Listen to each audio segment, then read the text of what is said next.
হে প্ৰভুসকল, আমি আপোনালোকৰ ওচৰত কংসবধৰ বিষয়ে আলোচনা কৰি আছিলোঁ। আজিও আকৌ আমি কংসবধৰ এটি অধ্যায় লৈছোঁ। এই বিষয়টোত আলোচনা কৰিছিলোঁ কেনেকৈ ৰাম বলৰামক আকৌ কৃষ্ণক তেওঁৰ ৰথত কংসৰ ৰাজ্যলৈ কেনেকৈ নিবলগীয়া হৈছিল, এই বিষয়টো আমি আলোচনা কৰি আছিলোঁ। আচলতে কি অক্ৰু বুলি কওঁতে আমি সদায় অক্ৰু বুলি কৈ আছোঁ। অক্ৰু হ'ল কংসৰ ৰথৰ সাৰথি। গতিকে তেওঁৰ বিষয়ে আমি আলোচনা কৰি আছোঁ। আজিও এই অধ্যায়টি আমি পাতনি মেলিব বিচাৰিছোঁ। কৃষ্ণ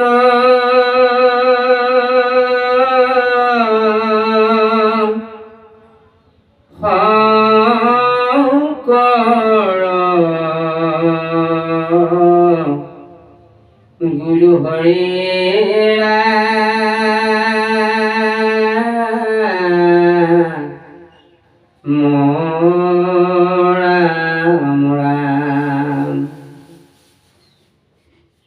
কৃষ্ণ শংকৰ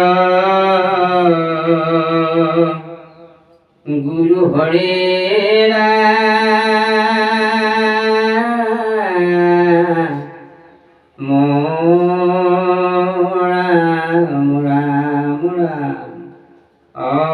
হৰি ৰাম কৃষ্ণ মাধৱ ৰাম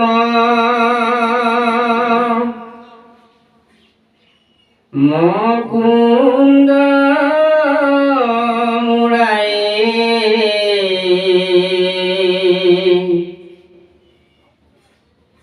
মাধৱ ৰাম মুকুন্দ মুৰাৰী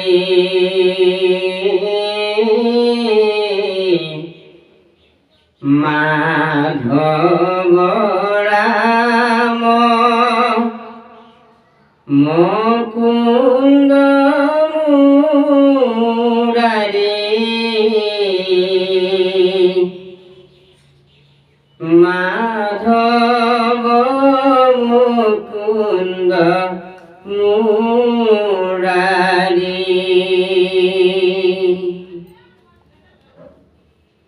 হিৰে প্ৰণামী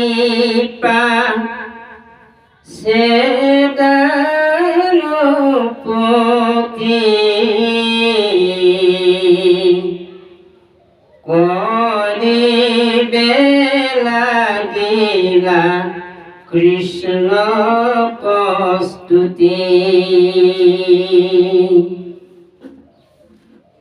নমুনা হৃদয়ন কৰহু সেৱা স্ৰষ্টাৰ স্ৰষ্টা তুমি জ্ঞাতি দেৱ। হে প্ৰভুসকল, মাধৱ ৰাম মুকুন্দ মুৰাৰী এই ঘোষাৰে আৰম্ভ কৰিছে গুৰুজনাই। এই ঘোষাভাষীৰ জৰিয়তে মাধৱ মুকুন্দ এই নাম অৰ্কবোৰ প্ৰকাশ কৰিছে। কেনেকৈ প্ৰকাশ কৰিছে? কৃষ্ণক কেনেকৈ দয়াশীল, কৃষ্ণক কেনেকৈ দয়া অনুভূতিৰে ভক্তি ভাৱ এটি লৈ কৃষ্ণক কিমান আনন্দৰে তেওঁ প্ৰকাশ কৰিব, এই কথাখিনি আচলতে মুৰাৰী বুলি তেওঁ বাৰে বাৰে অনুশোচনা কৰি প্ৰকাশ কৰিছে। আকৌ ইয়াতে কি কৈছে? হিৰে প্ৰণামী পাছে দানপতি কৰিবে লাগিলা কৃষ্ণক স্তুতি। গতিকে কৃষ্ণক কি কৈছে? স্তুতি কৰি অক্ৰুই নাৰায়ণ নামেৰে শ্ৰেষ্ঠ দেৱ বুলি প্ৰকাশ কৰি যে আমাক সকলোকে প্ৰকাশ কৰিছে। কেৱল নাৰায়ণ, তেওঁ নাৰায়ণে নহয়, তেওঁ কৃষ্ণ, কৃষ্ণই নহয়, কেৱল ৰাম, ৰামে নহয়, তেওঁ হৰি, যে এনেকুৱা নাম অক্ৰুই প্ৰকাশ কৰিছে। কাৰ মাজত? ভকতসকলৰ মাজত শংকৰদেৱ গুৰুজনাই এই লিপিয়ে বদ্ধ কৰি শাস্ত্ৰভাগিক প্ৰকাশ কৰি জনাইছে। ও তোমাৰ নাভিত ভৈলন্ত বিধি, জাত সন্তে ভৈল কাৰ্যৰ সিদ্ধি, যত পঞ্চভূত ইন্দ্ৰিয় দেৱ, তোমাৰ ৰূপক নজানে কিয়। আমি যে জন্ম লৈছো, আমি সাধাৰণ এটি জীৱ, মনুষ্য জাতি। গতিকে এই মনুষ্য জাতিটো জন্ম হোৱাৰ পিছৰে পৰা এদিন যে মৃত্যুৰ মুখলৈকে যাব লাগিব, পঞ্চভূতত লীন হ'ব লাগিব, এই কথাখিনি কিন্তু আমি কাৰ্য দক্ষতা যেতিয়া পূৰ্ণ হৈ থাকোঁ, এইটোৱে আমি অনুভৱ নকৰোঁ। আমি যে এদিন মৰিব লাগিব, যাব লাগিব এই স্থানলৈকে, এই বাহ্যিক ঘৰ এখন এৰি আমি নিজ স্থানলৈ, নিজ ঘৰলৈকে গুচি যাব লাগিব। কিন্তু এই কথাখিনি আমি জীয়াই থকাত অনুভৱ নকৰোঁ। গতিকে গুৰুজনাই কি কৈছে যে আকৌ ইয়াতে প্ৰকাশ কৰিব বিচাৰিছে পঞ্চভূত। পঞ্চভূতত লীন হৈ জীৱটি যেতিয়া গুচি যাব, যে এই জীৱটি ক'লৈ যাব? কিন্তু সুস্থ সবল আকৌ আমি কাৰ্য দক্ষতাৰে প্ৰভু ভগৱন্তৰ যি কৰণী, আমি এই কৰণীবিলাক কৰি আমি বৈকুণ্ঠ যোৱাৰ ৰাস্তাটো যদি আমি অক্ৰূৰৰ এই যিটো ভক্তিপূৰ্বক এই যিটো কাৰ্যখিনি কৰোঁ, নিশ্চয় আমি স্থানলৈকে যাব পাৰিম।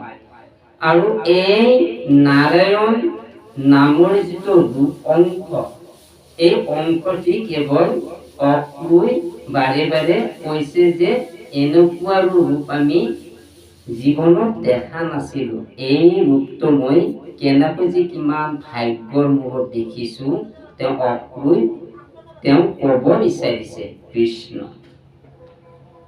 এ ৰাম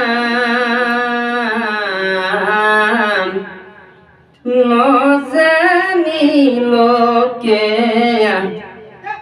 নদেৱ পূজে, সিয় বিধিহীনে তোমাক যজে, যেনে হেন দন দিহু দায়,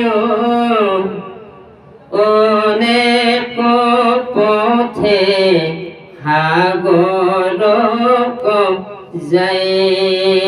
কিমান ধুনীয়া উদাহৰণেৰে অক্ৰূই বুজাইছে যে যিমানবিলাক খাল, বিল, নদী, নৰ্দমা, পুখুৰী, এই যিবিলাক পানী থাকে, এই পানীবিলাক বৈ নদীৰে বৈ গৈ সাগৰত পৰে বুলি কৈছে। জাবৰ জোথৰ সমস্ত উটি ভাই এই জাবৰ জোথৰ পানীৰে পূৰ্ণ হৈ সাগৰত পৰে। গতিকে এই সাগৰে সাৱটি ধৰে, আঁকোৱালি লয় যে ভগৱন্ত পুৰুষৰো কেনেকুৱা, প্ৰভু কৃষ্ণ ভজন্য দেৱৰো কেনেকুৱা, যে সকলে যোনে যি কাম কৰি আছে, কৰিবলগীয়া তাত বাধা নাই বা তাত মোৰ নিৰ্দেশো নাই, কিন্তু কৰ্মফলৰ যোগেদি তেওঁলোকে ভুগিব লাগিব বা ভুঞ্জিব লাগিব। কিন্তু মোক যিসকলে জানিছে, যিসকলে মোক সেৱা কৰিছে, যিসকলে মোক পুজিছে, কিন্তু তেওঁ সকলৰ বাবেহে মই। গতিকে তেওঁলোকক মই নিজৰ স্থানত, ভকতসকলক মই নিজৰ স্থানত ৰাখিম। ইয়াতে প্ৰকাশ কৰিছে। গতিকে আমি প্ৰকাশ কৰা শব্দটো মই বাৰে বাৰে ক'বলগীয়া হৈছে যে এই কীৰ্তন শাস্ত্ৰ ভাগিত যে গুৰুজনাই ইমানবোৰ শাস্ত্ৰৰ কীৰ্তনৰ শব্দৰে আমাৰ ভকতসকলক, আচলতে ভক্ত বা ভকতসকলে কীৰ্তন গায়, কিন্তু আমি আজি কীৰ্তন আমি ইয়াতে কি কৰিছো, আমি কীৰ্তনৰ ভাষ্যৰে আমি কীৰ্তন আমি পাঠ কৰি আপোনাসৱৰ ওচৰত আমি দাঙি ধৰিছো। কিন্তু আমি এই কথা আমি সদায় শিকিবই লাগিব, কীৰ্তন আমি জানিবই লাগিব। কিয়? ভকতৰ শ্ৰেষ্ঠ শাস্ত্ৰভাগী হ'ল কীৰ্তন।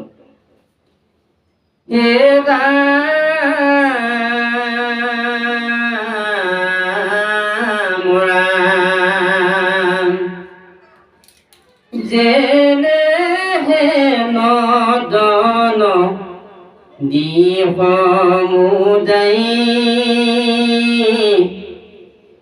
অনেক পথে সাগৰক যায়, মায়াহে মোহিত সবাৰ মন, তোমাৰ নিচিন্তে কিৰে শৰণ। এই বিশাল সাগৰখনত যেতিয়া জাবৰ জোথৰ উটি যায়, কিন্তু এই সাগৰৰ তল ওপৰ হৈ কিন্তু পাৰাপাৰ নাপায় বুলি কৈছে। গতিকে ভকত সকলৰ যি এই নামৰ সঞ্চয় যেতিয়া উপজিব, নাম সঞ্চয় যেতিয়া জানিব, নাম সঞ্চয় যেতিয়া তেওঁ ক'ব পাৰিব, তেতিয়া তেওঁক অন্য বেলেগ আকৌ নিবিচাৰে।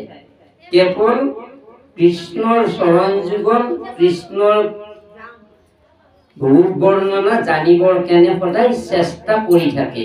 আকৌ ইয়াতে কি কৈছে যে মায়াৰে মোহিত হৈ এই সংসাৰখনত বৰ্তি থকা জীৱসকলে আচলতে কৃষ্ণৰ নাম ল'বৰ কাৰণে সময় নাপায়,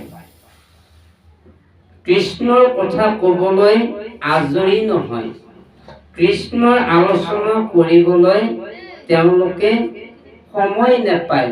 গতিকে ভকতসকলৰ সদায় এই আলোচনাৰে সাধু সংগৰ মাজত সদায় উত্তৱন হৈ এই কথাবিলাক আলোচনাৰ সন্মুখীন হয়। তাকে কি কৈছে, অপুৰুই ভাবিছে যদি এনেকুৱা কথাবিলাক যদি আমি ঈশ্বৰৰ বাণীসমূহ যদি সাধু সংগৰ মাজত যদি আমি আলোচনা কৰিব পাৰিলোহেঁতেন, মনৰ আশা যদি পূৰণ কৰিব পাৰিলো সাধু সংগৰ মাজত মনৰ কথা ক'বলৈ, তেতিয়া অপুৰুই এই অনুভৱেৰে কৃষ্ণৰ বিষয়ে কি ক'ব, কি শুনাব, তেওঁ নিজে আপ্লুত হৈ চাই থাকিবলগীয়া হ'ল কৃষ্ণ।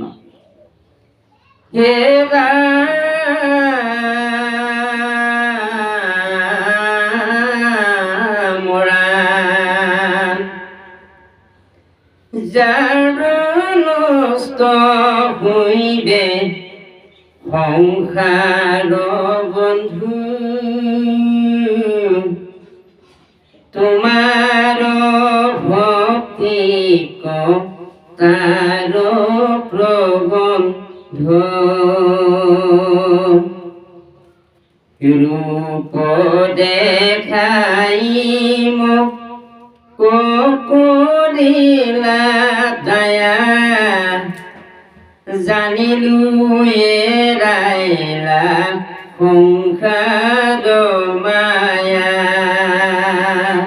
কিমান ধুনীয়াকৈ অপুৰুই ইয়াতে বাক্যৰে প্ৰকাশ কৰিছে, কেনেকৈ যে যাৰো নষ্ট হইবে সংসাৰৰ বন্ধ, তোমাৰো ভক্তিক তাৰো প্ৰবন্ধ। ৰূপ দেখাই মোক কৰিলা দায়া, জানিলো এৰাইলা সংসাৰৰ মায়া। যে অক্ৰূৰে ভাবিছিলে যে মই কেৱল ইয়াতকৈ আৰু আনন্দ নাই সংসাৰত, তেওঁ অনবৰত তেওঁ যেতিয়া লাগি থাকিল সংসাৰৰ লগতে শ্ৰেষ্ঠ সংসাৰ বুলি তেওঁ এইখনে সংসাৰৰ মায়া বুলি তেওঁ আবদ্ধ হৈ আছিল। কিন্তু কৃষ্ণৰ যিটো ৰূপ দেখিলে আৰু যিটো ৰূপ কৃষ্ণই দেখুৱালে, তেতিয়া তেওঁ সংসাৰৰ আনন্দ পাহৰি গৈ কৃষ্ণৰ এই ভক্তিৰ যিটো ৰূপ, ভক্তিৰ যিটো সাগৰ, ভক্তিৰ যিটো বন্ধ, এই তাত সোমাই গ'ল। গতিকে চাওক, আমি কি কৰিব লাগিব? আমি ভক্তি কৰিব লাগিব। মহাপুৰুষ শংকৰদেৱৰ সৰু আমি এটি কাহিনী এটা ক'ব বিচাৰিছোঁ। শৈবৰ গাঁৱত মহাপুৰুষ কৃপাল গুৰুজনাই শংকৰ মাধৱ দুয়োজনে গৈ আছিলে। গৈ থকা অৱস্থাতে কেইজনমান গাঁৱৰে মুখিয়ালে দেখিলে মুখ্য ব্যক্তিসকলে শংকৰ মাধৱক দেখা পাই চেলেং চাদৰ ধুতি গামোচাৰে পূৰ্ণ এই পুৰুষ এই সকলো কেনেকুৱা ধৰণৰ। তেওঁলোকৰ ওচৰলৈ গৈ ক'লে যে আপোনালোক ক'ৰ পৰা আহিছে? শংকৰদেৱক চিনি পোৱা নাই। মাধৱদেৱে মাত লগাই জনালে যে আমাৰ কৃপাল গুৰু পৰম পুৰুষ এইজন আমাৰ শংকৰ গুৰু। তেতিয়া তেওঁ গম পাইছিলে, মানুহবিলাকে তেওঁলোকে গম পালে যে শংকৰদেৱৰ আমি জানো শংকৰদেৱ মহাশক্তিশালী, আৰু তেওঁ 12 বছৰ বয়সৰ পৰাই তেওঁৰ যিখিনি গুণাগুণ লিপিবদ্ধ আছে। শংকৰদেৱক আমি আজি এটা পৰীক্ষা চাব লাগিব। এই ওচৰৰ যিখিনি কাষ চাপি আহিলে তেওঁলোকে কৈছিলে, হে কৃপাল গুৰু, আমি এটা কথা জানিব বিচাৰিছো আপোনাৰ ভাষাৰে, কিয়নো সকলোৱে কয় আপোনাৰ কথা। ঠিক আমিও আজি যেতুকে আমি সন্মুখত পাইছো আপোনাক। আচ্ছা ঠিক আছে, সকলো পানীতে মাছ থাকিব পাৰে নেকি? অৰ্থাৎ জলৰ শুৱনি হ'ল মীন, মৎস্য, মাছ। গতিকে সকলো পানীতে মাছ থাকিব পাৰে নেকি? গুৰুজনাই তেওঁলোকৰ মুখলৈ চাই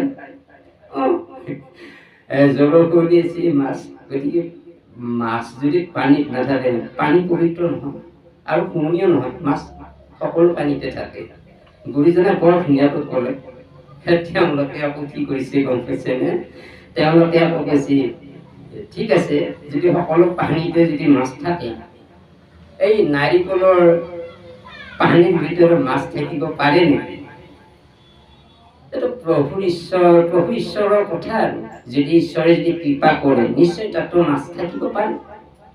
চাওকচোন, যিটো বস্তু সদায় ফাৰ্ষ্ট, বেয়া কৰ্মবিলাকৰ গতিবিলাক সদায় আগ্ৰহী হয়।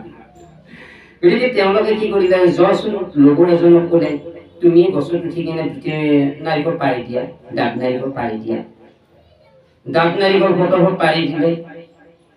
তেতিয়া ডাব নাৰিকল যে কৃপাল গুৰুক জনালে, হে কৃপাল গুৰু, আমি এতিয়া নাৰিকলটো ফটাই চাব পাৰিম নেকি?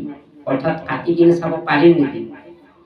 গুৰুজনাৰ কি ক'ব, যদি পানীত মাছ থাকে বুলি কৈছে। তেতিয়া কি কৰিলে, কাটি কিনে দেখালে, তাৰ পৰা কেইটিমান মিছা মাছ ওলালে।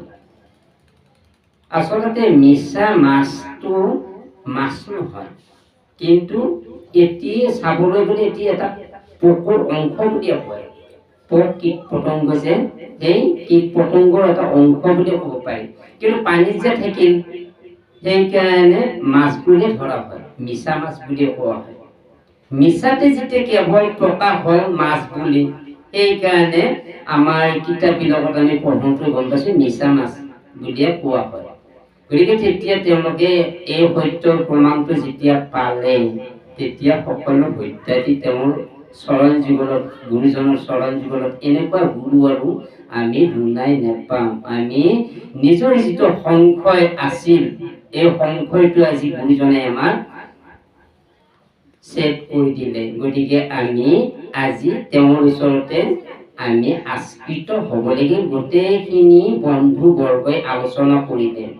তেতিয়া গুৰুজনাক ক'লে, হে কৃপাল গুৰু, এই অহাতে আমাক শৰণ ভাগি দিব লাগে। এই শৰণ তেনেকুৱা বস্তু নহয়, আচলতে শৰণ তেনেকুৱা নহয়। এইটোকে এনেকুৱা শৰণ বিভাগ বস্তুটো এদিন নিজৰ স্থান পাত্ৰ মান সময় এই গোটেইবিলাক সময় সুযোগত মিলিলেহে এই শৰণ ভাগি ল'ব পাৰিবা।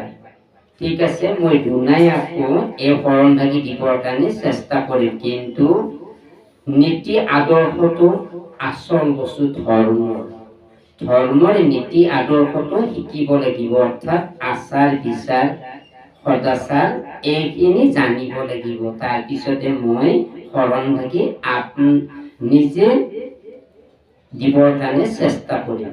কৃষ্ণ। আমি শৰণ ভাগিলৈ কি কৰিছো গম পাইছেনে?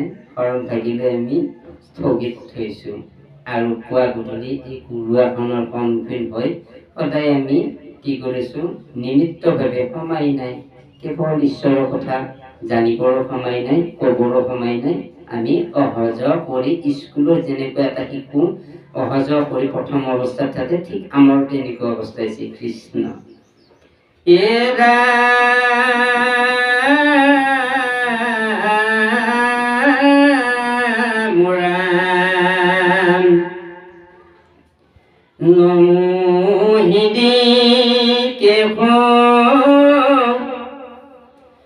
জগতপতি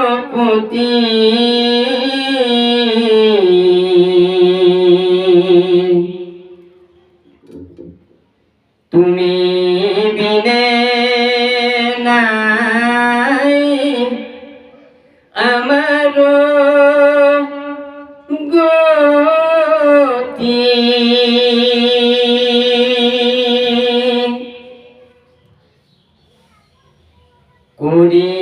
কৰিলায়নে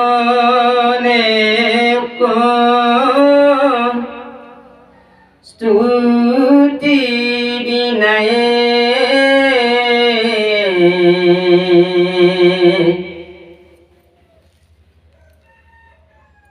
নকলো পদ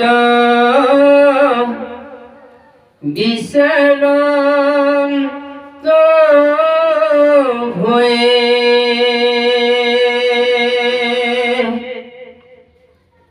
আমাৰ ঈশ্বৰৰ কথা ক'বলৈ ভয় লাগে, ঈশ্বৰৰ কথা ক'বলৈ আমাৰ সংশয় লাগে, ঈশ্বৰক সেৱা কৰিবলৈ আমাৰ সদায় আমাৰ সময় নিমিলে। কিয়? যে এনেকুৱা আমি বিষয় সংসাৰখনত আবদ্ধ হৈছো। এইকাৰণে কৈছে নমো হৃদি কেশ জগতপতি, তুমি বিনে নাই আমাৰো গতি। গতিকে আমাৰ গতিৰ ৰাস্তাটো দেখুৱাইছে মহাপুৰুষ কৃপাল গুৰু শংকৰদেৱে। এই শংকৰদেৱে যিটো ৰাস্তা দেখুৱাইছে, কাক দেখুৱাইছে? কৃষ্ণক দেখুৱাইছে। যিজন ইষ্ট দেৱতাক অপুৰুষ চিনাকি কৰালে, সেইজন ঈশ্বৰকে আকৌ কি কৈছে? কৰিলা অনেক স্তুতি বিনায়ে নকলে পদ বিস্তাৰক হয়ে। এই সংসাৰখনত যদি আমি উপায় নলওঁ, তেতিয়াহ'লে আমি সদায় কষ্ট ভোগ কৰিব লাগিব, কষ্টৰ সাগৰত ডুব গৈ থাকিব লাগিব। কৃষ্ণ। আমি আকৌ পিছৰ পৰ্যায়ত এই অধ্যায়টি আকৌ আলোচনা কৰিম। কৃষ্ণ। জয় জগতগুৰু শ্ৰীমন্ত শংকৰ। মই দুৰাচৰ কেৱলে তোমাৰ